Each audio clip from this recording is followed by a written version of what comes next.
Buenas tardes, espero que el clima los esté tratando bien. Nos acercamos a la palabra de Dios para hacer juntos nuestra oración, celebrando en este día al apóstol Santiago. Va un saludo especial, una oración especial por quienes llevan su nombre.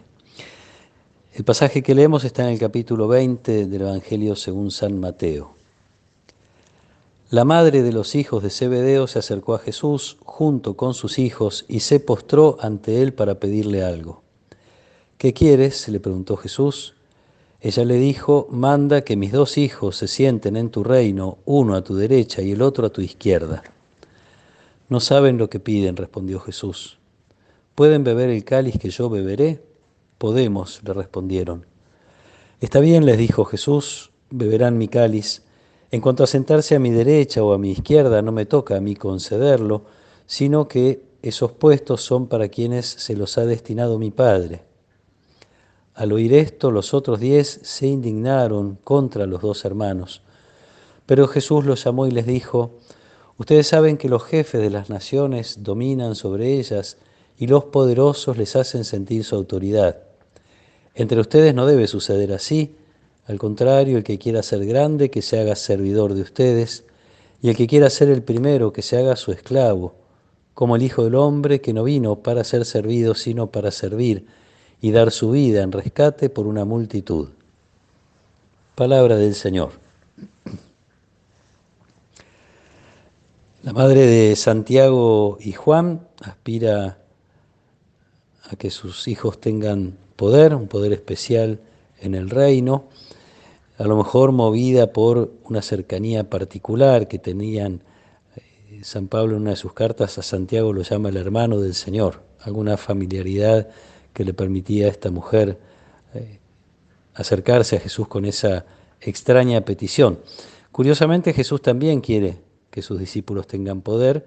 La diferencia es cómo se concibe ese poder y cómo se alcanza y qué tipo de poder es el que Jesús ofrece. Había hablado Jesús largamente acerca del reino a través de muchas parábolas. En medio de eso se apareció un joven rico que quería hacerse discípulo y fue invitado por Jesús a renunciar a sus bienes. Este joven se va triste y Jesús reflexiona en voz alta qué difícil es que un rico entre en el reino de los cielos. Pedro pregunta después de eso cuál es la situación de ellos. Señor, nosotros hemos dejado todo. Y Jesús le responde entonces que se van a sentar en tronos, en 12 tronos para juzgar a las tribus de Israel. Y si bien Jesús se había anticipado su pasión, el camino que le esperaba, y a lo mejor precisamente por eso parece que esto es inminente, entonces despierta en esta mujer el deseo de, como quien diría, de apurarse, de buscar pronto un lugar especial para sus hijos.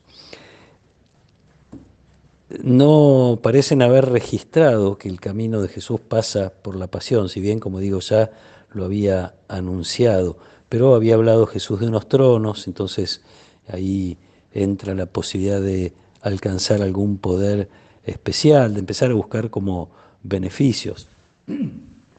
Jesús hace referencia a ese camino que los discípulos también de algún modo deben seguir, pueden beber el cáliz que yo beberé.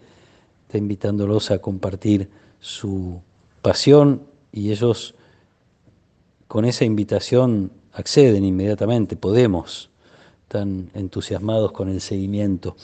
Sin embargo, todavía falta que entiendan cuál es este poder y cuál es este camino al que Jesús los invita. Por eso viene esta reflexión posterior de Jesús acerca de la autoridad de los poderosos. Los poderosos, según el mundo, no viven de la manera como Jesús vive el poder. El que quiera ser el primero, que se haga su esclavo.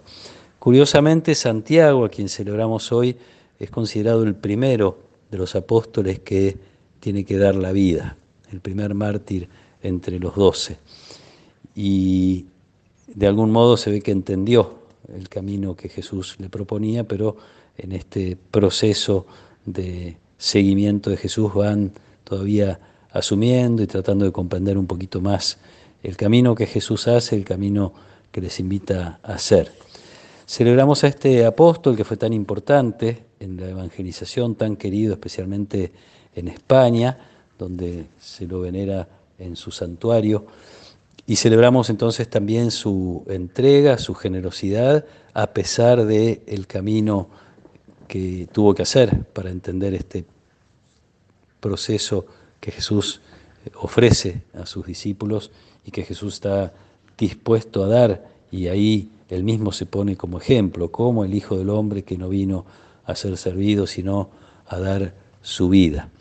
Pidamos por la intercesión de Santiago tener siempre claro el sentido de nuestro dolor, el sentido del sufrimiento, el sentido especialmente de aquellos sufrimientos que nos vienen por abrazar el Evangelio, por querer ser discípulos de Jesús, muchas veces vinculado este dolor al rechazo, a la incomprensión, pero muchas veces también vinculado a que nuestros sufrimientos nos asocian a la cruz, nos hacen de algún modo servir como Jesús a la salvación. También San Pablo experimenta en su carne los sufrimientos y lo dice: completo en mi carne lo que falta a la pasión de Cristo por el bien de su cuerpo, que es la Iglesia. Ofrezcamos también, por intercesión de Santiago, nuestros sufrimientos, nuestros dolores, miremos en ellos un camino de salvación y un camino de poder que nos hace capaces de interceder de una manera muy particular por quienes necesitan. Digo muy particular porque la oración que surge del dolor, de la cruz, compartida con Jesús, es una oración muy fuerte en el corazón de Dios. Que el Señor nos acompañe en esta tarde, que Él nos proteja, nos fortalezca en el camino de la fe y nos bendiga. En el nombre del Padre, y del Hijo, y del Espíritu Santo. Amén.